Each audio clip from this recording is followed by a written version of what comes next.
coil fuse and injector fuse together, bank 1 and 2 on my amp clamp. Number 1 sync. I have a pulse sensor right there.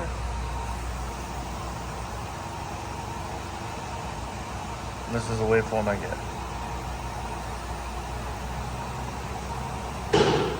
1, 8. I forget the firing order, but number 4 is right here, the one I have a problem with.